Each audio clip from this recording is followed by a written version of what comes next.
Welcome, Jacob, to Metalatum Pages. It's a great pleasure to talk with you about Maceration.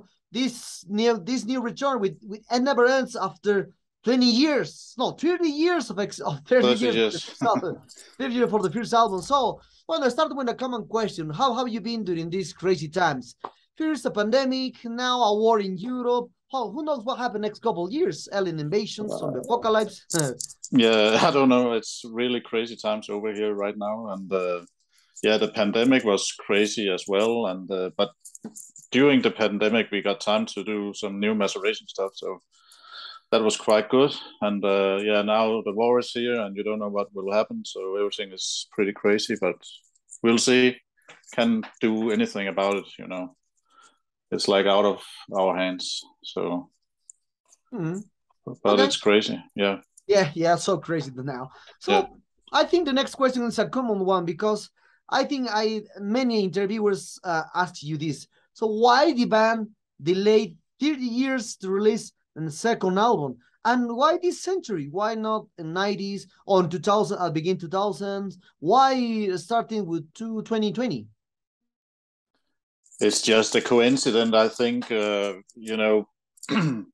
Like 30 years ago, we did the first album, and then we played some gigs, and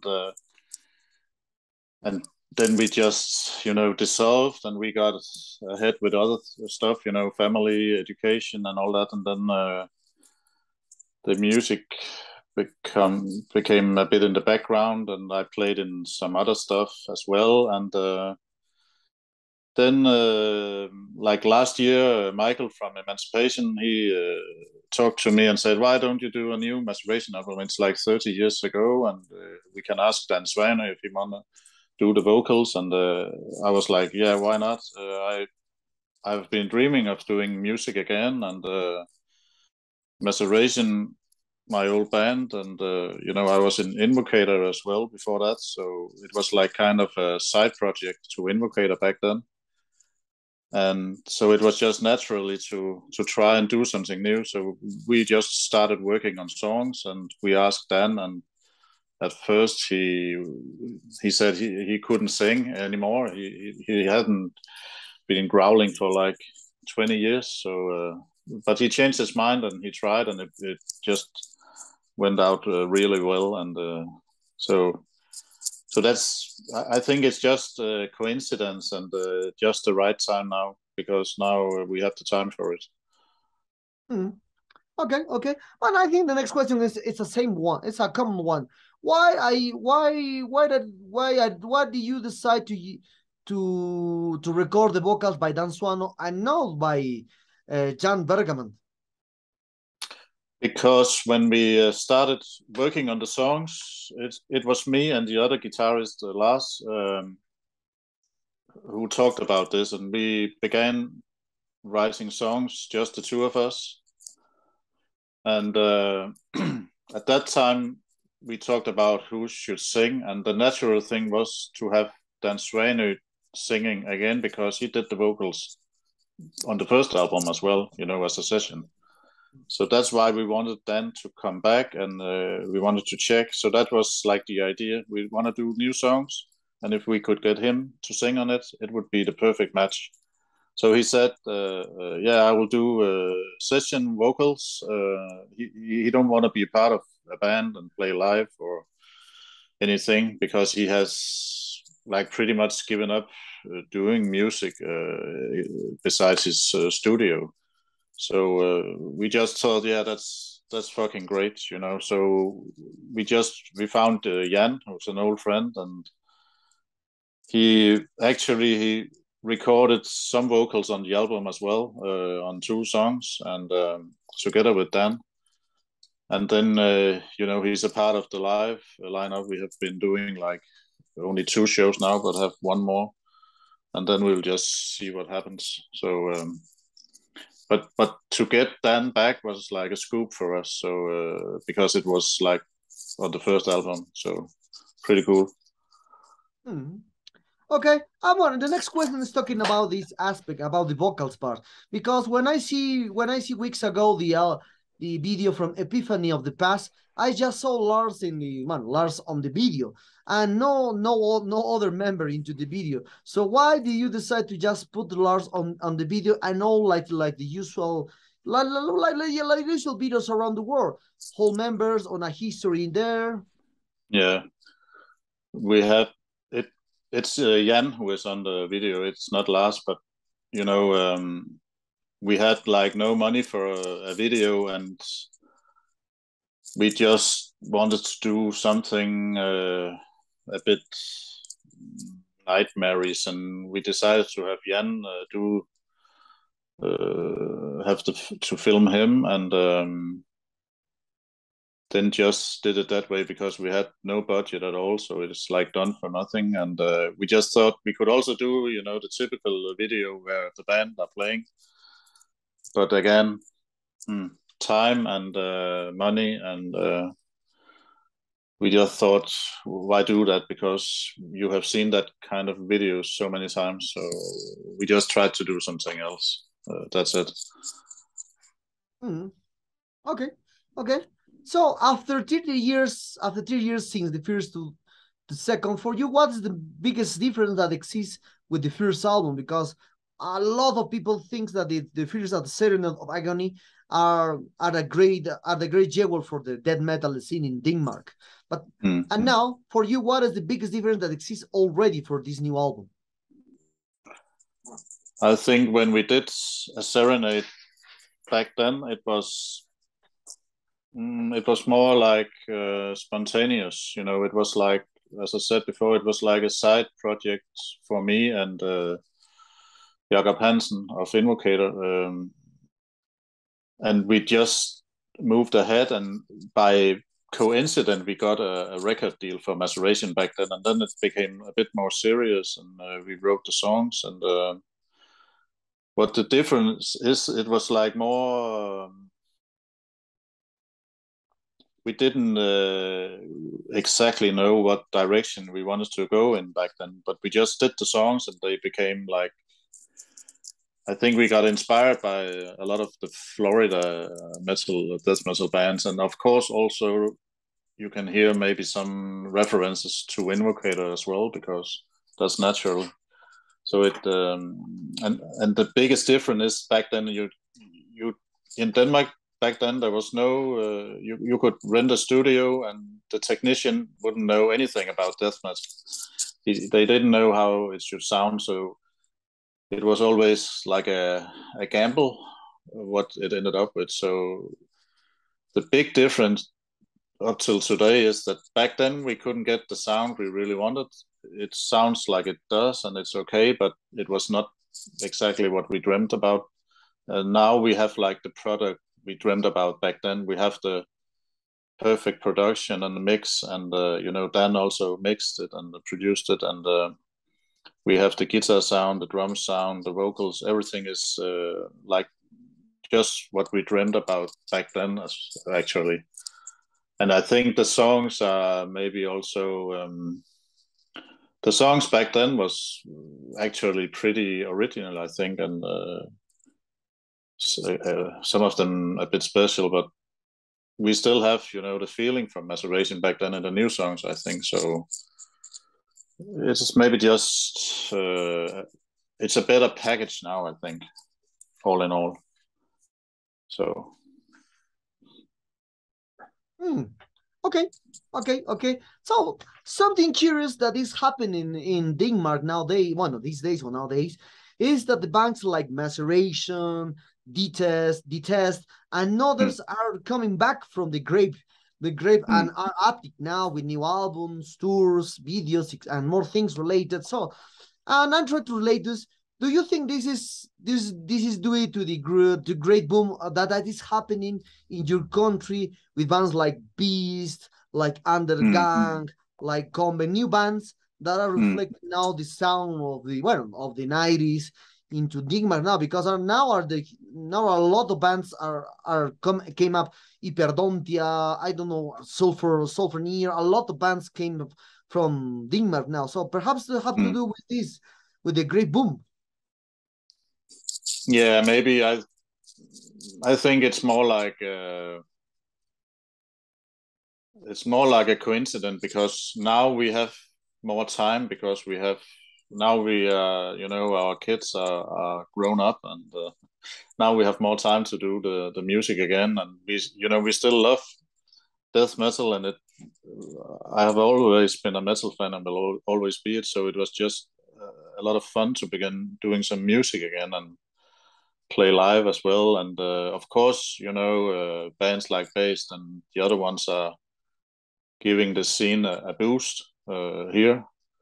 So it's just fun, you meet the young guys from Based, and then there are all the old guys, and we're all part of the same thing. And yeah, it's cool to see so many bands coming out. Okay. So I remember when I got when I got to know Danish scene, especially in the death metal, listening to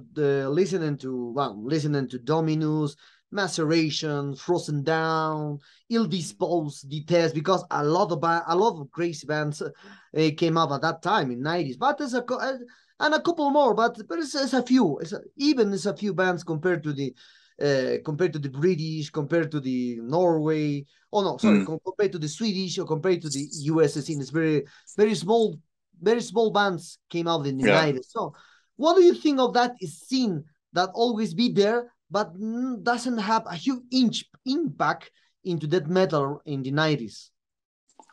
The Danish scene, or what? The old scene. Yeah.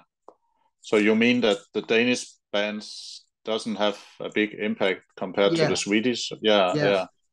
I think, I have thought about that many times and talked to my friends about it. I think that, Denmark is a bit special.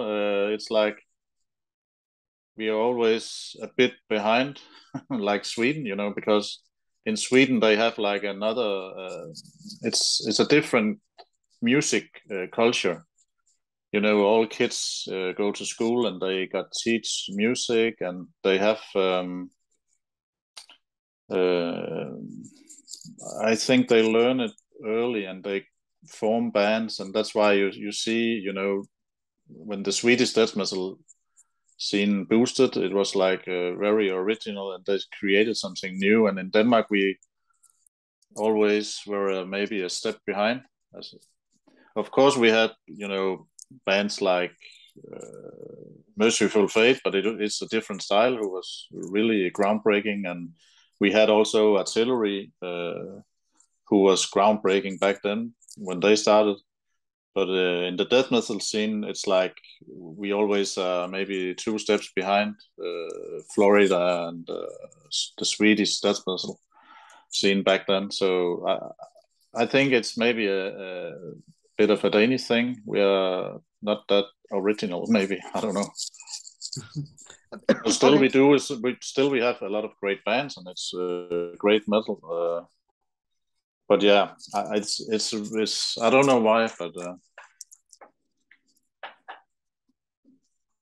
So, and related to this, what do you know about the death metal, the old death metal bands in Denmark now? Like you, Maceration returning, Detest returned last year when a new album, but Ill Disposed are continue. Where I think the only one band that continues since the '90s to now is Ill Disposed. The other bands left. So what is your opinion about now the old stuff there? I think it's cool that the old guys are playing again, and I think it's fun to be back. And Ill Disposed just kept the flame growing, right? They never stopped. Yeah, and they are still just moving ahead, and that's pretty cool. But I can see there's like a new wave of bands in Denmark, and it's cool to see that some new younger guys are taking it up. So yeah, but it's not many of the old bands are coming back. It's like, yeah, Ill Disposed has been there all the time, and Detest, Maceration, not many more, I think, but maybe we'll see some others come back. But there are a lot of new bands doing it really good. So. Okay. Well, and this aspect. So perhaps, when do you start to create this new album? We will get what you said. What year? 2019, or perhaps this pandemic has to do to release more quickly this last album. I think when we began talking about it, it was maybe in the beginning of 2020, maybe February 2020. So it's like a long time ago. It was it was like Michael from Emancipation Productions. I talked to him, and he said, "What do you think about doing a new Maceration album? I will release it. I will make sure everything is working, and you have this budget, and blah blah blah." And then he planted an idea in my head. So I talked to Lars. Should we do it or should we not? Can we do new songs, or do we want to do something new? And so it's like Michael who like boosted the idea. So it's like it's on him, So we just began creating I started doing a few songs, and it went out pretty well. So we just kept on working and found the guys for the recording, and yeah, that's it. Okay. So it never ends as well. After 30 years for the first album, perhaps do you have the same feeling that you got when you released the first album? This kind of that the younghood, or when you are younger, you have the feeling that you release your first album to the world, to show up, this kind of stuff. Perhaps do you have the same sensation and feeling? Continue or still with this? It never ends. Yeah, I think I have a pretty good feeling with It Never Ends, because it's much more like a product of mine. I think I feel more involved. I wrote a lot of the songs, and I have hands on everything. So it's like it's like getting a baby. So I think it's actually even more exciting now, because back then today you have all the social media. You can make posts, and you can talk directly with a lot of people and get reactions at once.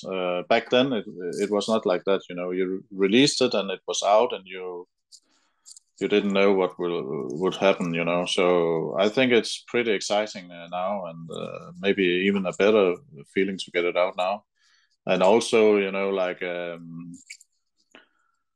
yeah, it feels pretty good to have been doing this.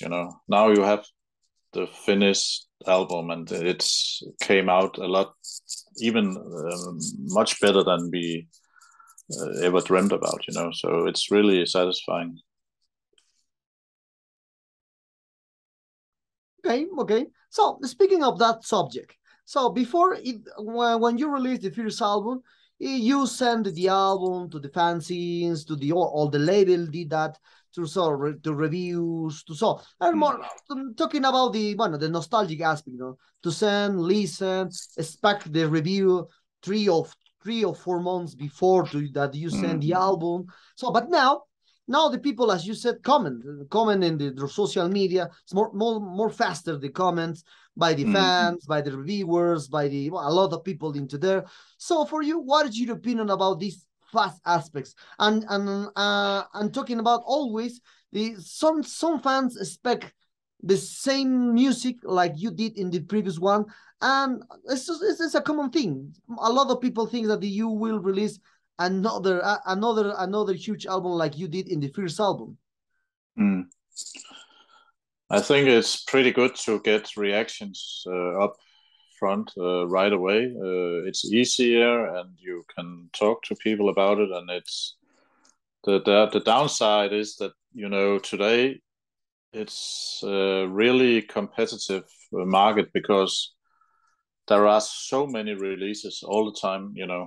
much more than back then. Back then, it was much more underground, and it was a lot more special to release an album. You know, it was much more difficult to get a deal and get it out, and much more hard work maybe.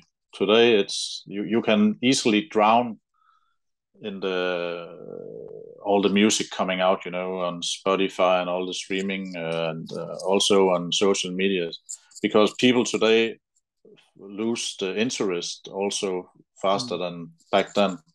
Because back then it was like everyone was much more involved, because it was like this. It was much more like a subculture, because there were not that many people listening to it, so it was like a really strong scene, and it is today. But it's with social medias and internet, it's just much more, you know, what do you call it? Yeah, maybe distant, because tomorrow there's a new album out from another band, and then they forget about the one they listen to today. You know, that's the downside. I think it's too fast sometimes.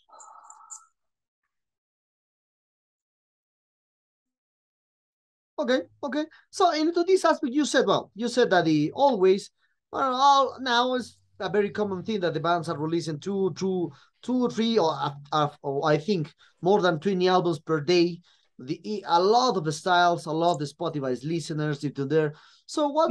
But now we are living on a trend, or like a tendency, like the labels, like with the editions, with like compilations of the demos, etc., etc. So what do you think of these aspects that the labels do?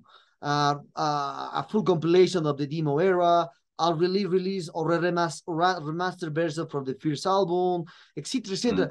Do you see like the fans will continue the legacy that's forgotten for the band, or perhaps you will see this aspect like a business? I think it's more like a legacy, and because maybe it's I don't know how much business it is, but sometimes it's fun to just hear the old demos, but I don't know if it's fun for the newer fans, you know. You know, I think many new death metal fans maybe don't know the era from back then. So if you hear Based today, or some newer bands, that doesn't mean that you know of Ildispost or Death or whatever from back then, you know. So it's maybe more for nostalgic reasons and for all the old fans out there. Sometimes I think sometimes it's maybe too much, you know, to re-release some albums, you know, in 10 different colors, and you know, but I really don't care. It's still good to see some of the old stuff come out again, but I don't know how much business it is. I know Maceration also did the live demo in 1990. It was like the first concert. It was really shitty played, and the sound is awful. But you know, Michael from the label, he just wanted to release it, you know, on a CD and a vinyl. He said it's not because I want to do any money, because it's just because I think it's cool to have it out, because it's like a part of Danish metal history. So he's you know, he paid for it, and we just said, yeah, why not? I don't think anyone will buy it, but he just think it was a cool idea, and he would like to see it there, and because yeah, because he's a fan himself, you know. So that's it. Okay, we are very close on this interview, Jakob. And for this, what are the future plans that the band has for this It Never Ends? Perhaps a European tour, or Denmark tour in the country, or who knows, a full tour in Latin America or US? Who knows? Yeah, well, who knows? It would be great to come to Latin America. I've never been there, so And I remember, the scene in South America is like, it was always like back in the days with Invocator, we got a lot of letters from people there, and they still remember the bands. They are really, really true fans, and I have seen bootleg T-shirts with Invocator from South America. I think it's just pretty cool. So that would be fun, but for the plans right now is that to get the album out and see what happens and see the reactions. And about touring or playing live, we don't know that much yet. We have one show this month here in Denmark, and that's it for now. And then we will see if anyone is interested and see what happens. We'll just take it easy and see what happens.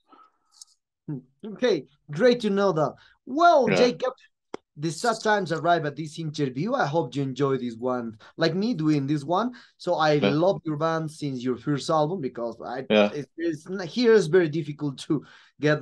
Here was a craziness to get a copy for the first album. Man, I just got my copy from the release. Release, but it was crazy. So, but perhaps do you want to add some congratulations for this new album? It's a great one, death metal in the vein of the old stuff. So perhaps do you want to add something to your Latin American fans and Metallarium followers that expect someday that Maceration will come in a tour here? Who knows? I just want to say hello to everyone in Latin America, and thank you for all the support throughout the years for both Invocator and Maceration. I'm very happy to see that true spirit in Latin America for our music. That makes me happy, and I just want to hope everyone want to check It Never Ends out, and I hope you really like it.